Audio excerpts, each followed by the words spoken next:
Good afternoon, Andy. How are you doing? Hi Tom, fine thanks. Yeah, Good, good. it's another week gone. Yep, another week. Hopefully, another week closer to being able to go out for a drive as well safely. Yeah, exactly. Yeah. I'm still waiting for my historic tax thing to change, but nothing's come through yet. But yeah, I've just been doing a bit of scribing and writing about sort of situation and what we're doing and what I'm doing with classic and stuff. But yeah, I managed to knacker my knuckles this week. Spanner slipped trying to take off a nut that hadn't come off for like 40 years. So ended up smashing the back of my hand into the ground, which wasn't much Nice. fun.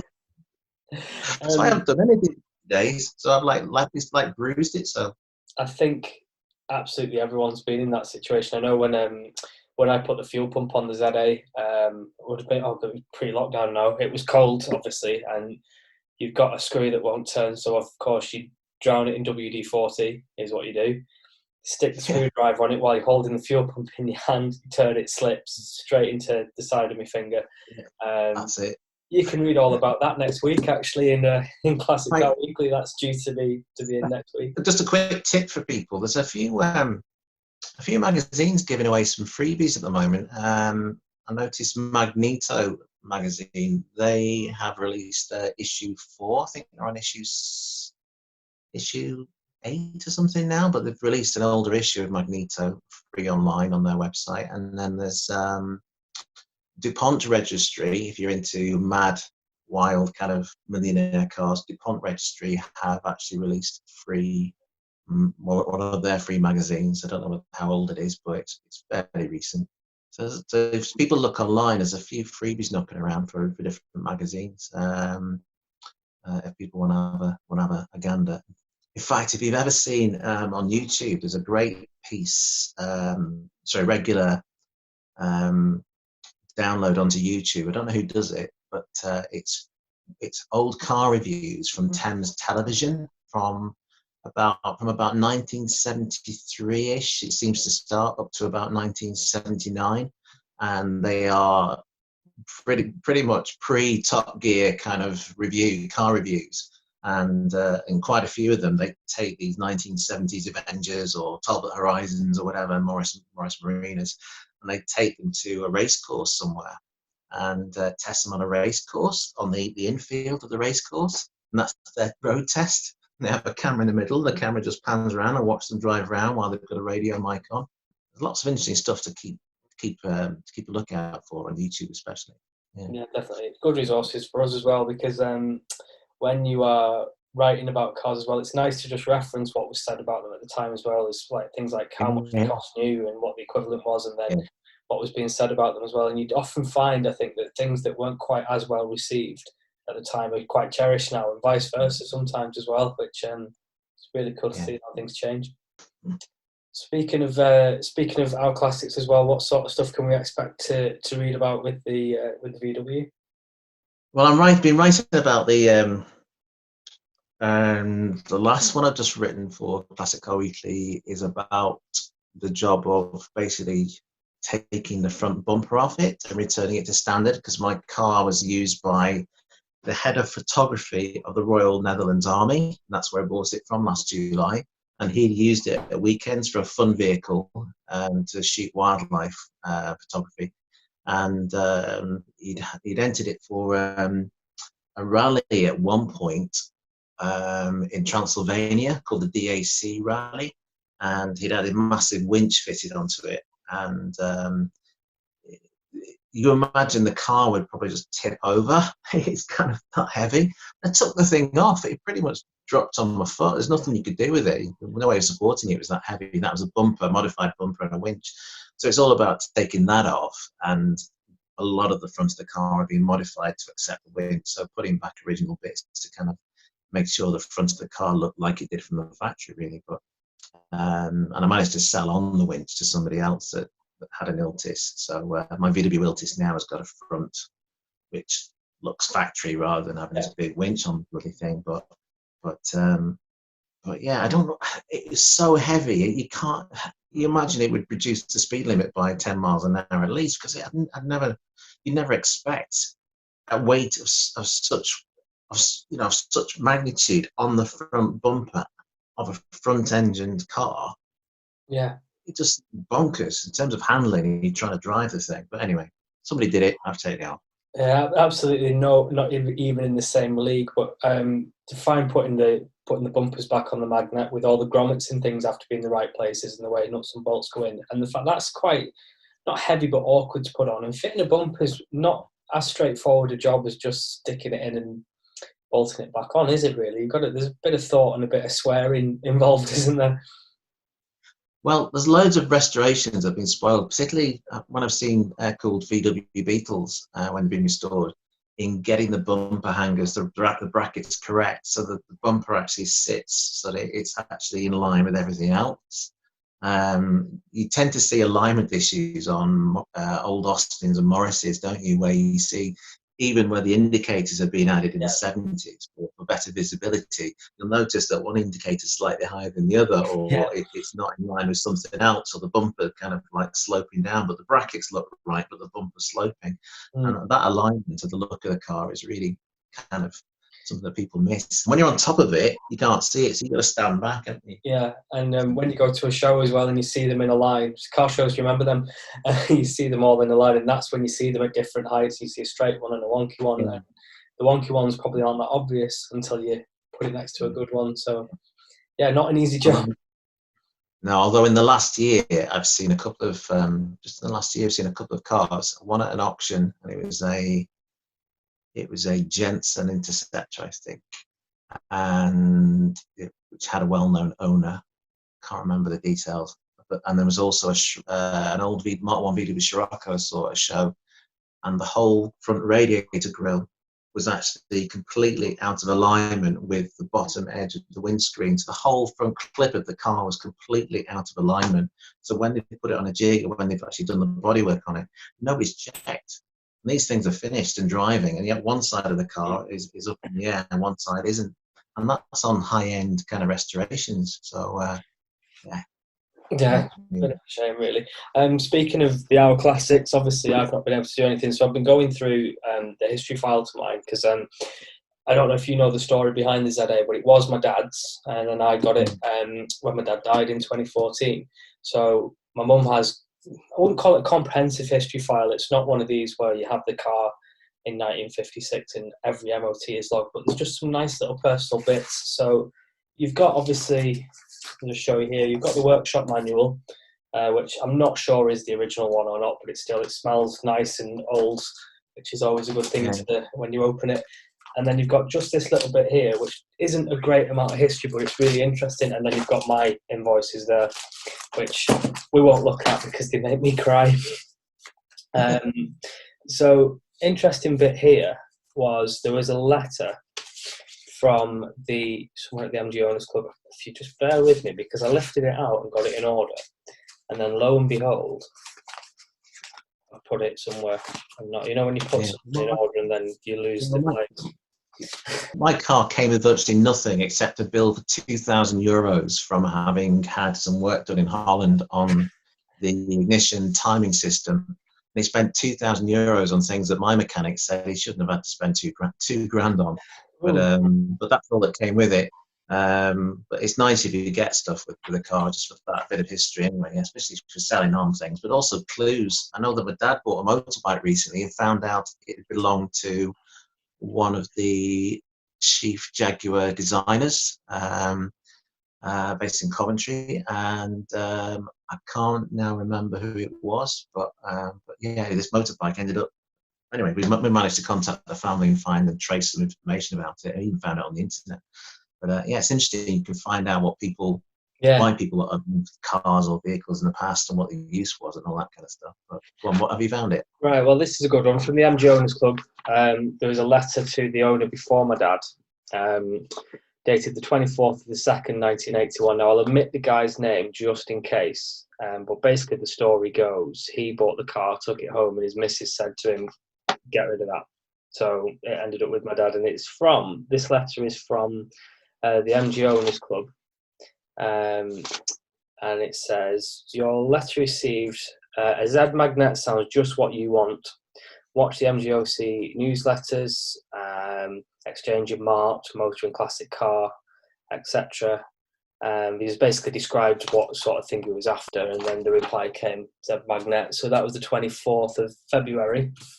Then this is the receipt from that person to my granddad, dated the, this is actually dated the 8th of March. So that was about the 24th of February 81, and this is the 8th of March. So literally would have found a Zeg Magnette very quickly after this letter and had it maybe a week.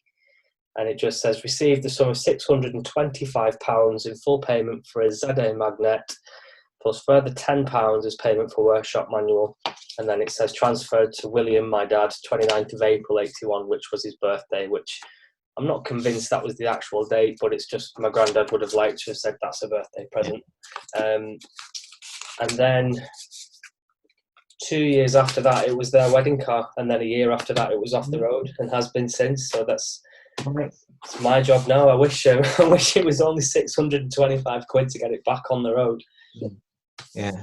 But yeah, there's some great stuff in here, like old MOT certificates, bits and bobs for parts. It's mad how cheap MOTs were actually. Like in the receipts in here, you're talking like, what's this here? MOT test £1.70 on the 23rd of October 1972. I just think it's absolutely fascinating. So I say it's not a comprehensive history, but it's just a nice kind of social history as well. Well, there's a dilemma for you, because I mean, it would be nice to own some of the stuff that's been in the family, because I know one of the cars that started me off with Volkswagen was a VW K70 my grandfather owned. I stayed in the family for about 10 years. But again, there's no trace of anything that we've had go through the family at all, and can't really find anything.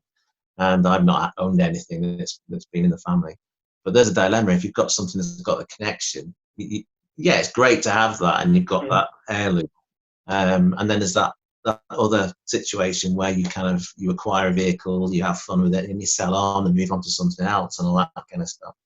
So there's that two different sides to ownership, isn't there? There's that. Massively. Because I suppose you're compelled to make that car as good as it can be. As well, it's got to last you, and that's why you're racking up the bills. I expect it does cloud your judgment massively.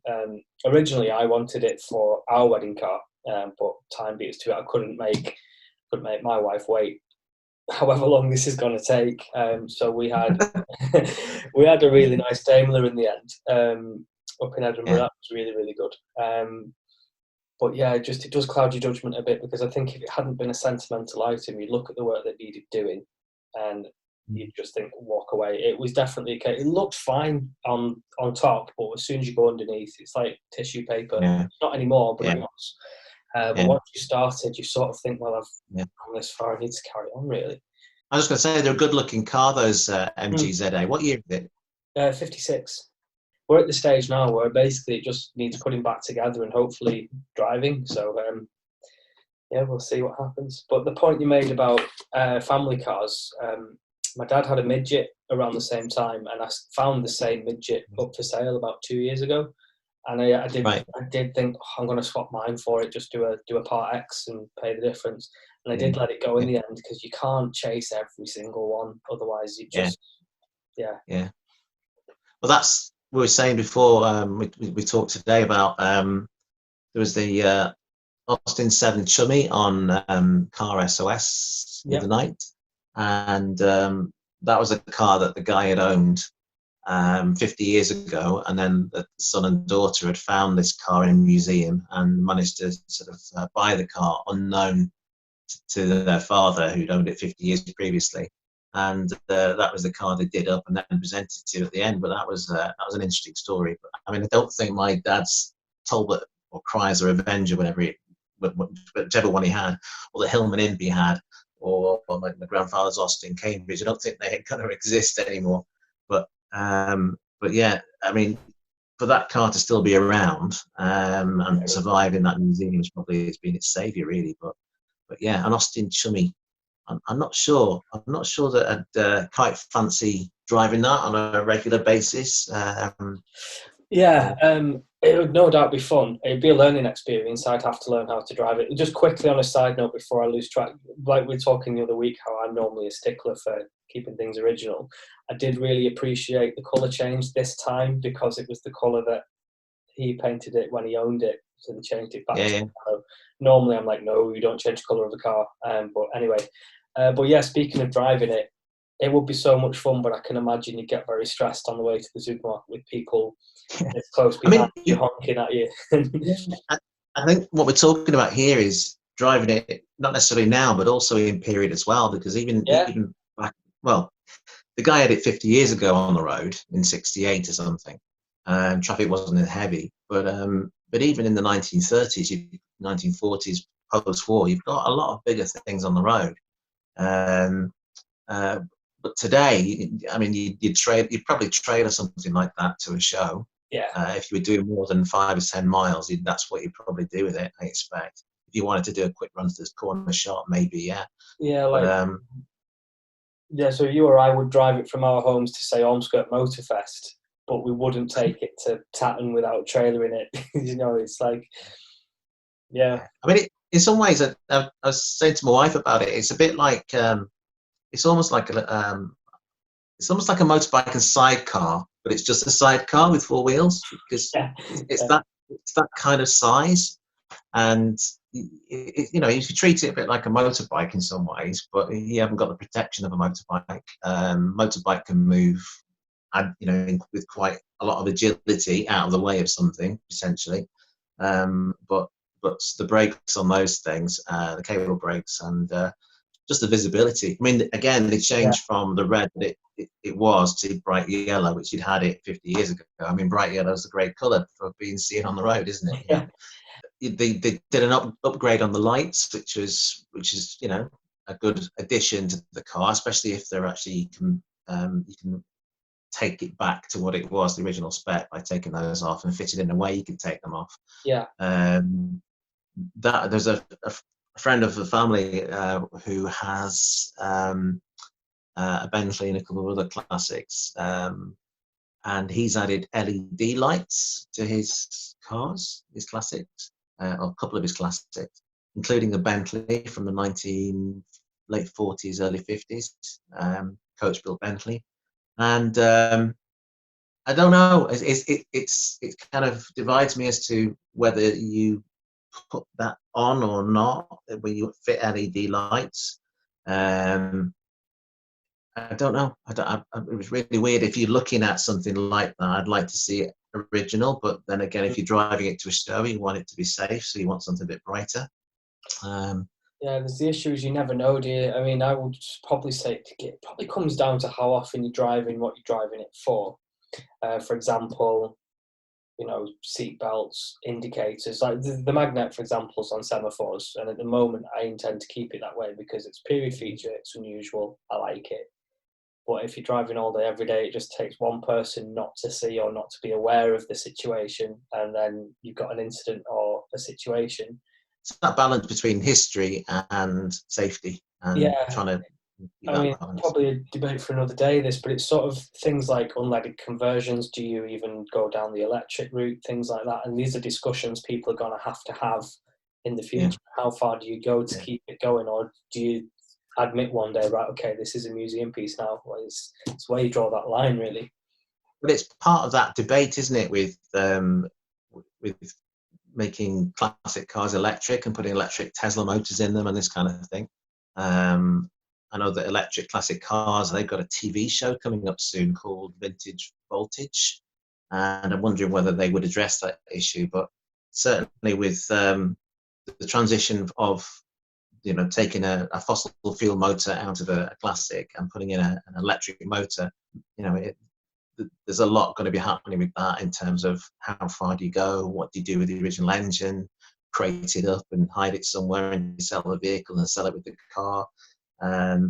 Having almost like a plug and play kind of electric motor whereby you can set things up so that you basically just have a unit that just goes in the engine bay and it's quite easy to plumb in. There's a lot going to be happening, I think, in the future.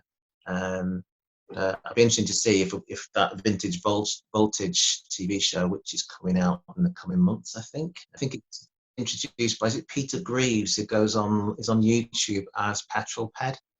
I think he's the presenter on it, and a guy I've bought parts from in the past for my Porsche 914. He actually, Richard Morgan, he actually runs electric classic cars, or he's part of the business. And he was dabbling with it when I saw him about 5 years ago, or 5 or 6 years ago, with my 914, buying parts off him. And I think one of the first cars he turned into an electric car was a 914, because the batteries went nicely in the front and the motor went nicely in the back. Makes sense, yeah. But yeah, the idea of changing things to electric, yeah, I think it's an interesting debate, and I think it's part of the same thing. How far do you upgrade to keep things on the road? What do you do? But if you change the motor, you change the lights, then how about the safety of, like lack of airbags, or there's just the seats, and how the seats are actually sort of fitted in the car is another issue. How they're bolted, or are they safe in the car? The level of, the standard of seat belts that are fitted. There's all sorts of things, the fire resistant materials which aren't in these vehicles. Where do you stop? So there's a whole bottomless pit of things you could change. Right down to the tiniest details. Like if you want to go really far, like the paint they used to make dials glow in the 50s, everything like that. And then at the end, are you going to end up with something that you're passionate about it just because it looks old, or you're passionate about it because it is actually a piece of history? And it's, like you said, it's a balance, isn't it? Yeah, and I think part of the reason why people are into classic cars is they like the nostalgia. They like to think about things in terms of, I want to drive something that my grandfather drove in the 1970s, or I want to experience what it was like to own a British sports car, a 1960s British sports car, like the Sprite you mentioned. It's about that. And if you start changing too much, you don't recreate that kind of that culture for yourself, and that driving experience, which is what people fall in love with as well. Yeah. So that disappears, then becomes something else, which is all right. It's all right to become something else. But for some people, driving a Volkswagen is about the sound of the engine and the lack of horsepower, as it is as much about the design of the vehicle as well. Going into a corner, or driving a classic car, you've got to set the car up. You've got to think about going down from fourth into third into second. Electric car, you basically haven't got any gears.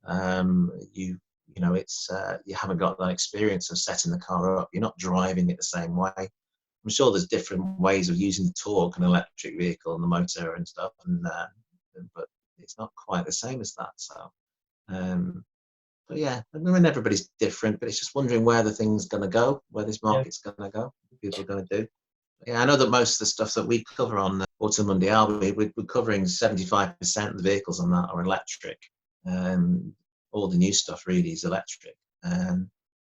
So, and the hybrid, is disappearing as much as anything else as well. The hybrid sort of idea. But well, I've got my recording to do. MUNDIAL Sundays, and ITV Hub, Motorsport MUNDIAL on Sky Sports Mix on Tuesdays, unless they move it again. Okay then. Yeah, so we'll leave it there next week then. Next week. All right. So speak next week then, Tom. Yep, speak next week. Have fun until then. All right. Cheers, mate. See you later, mate. Bye.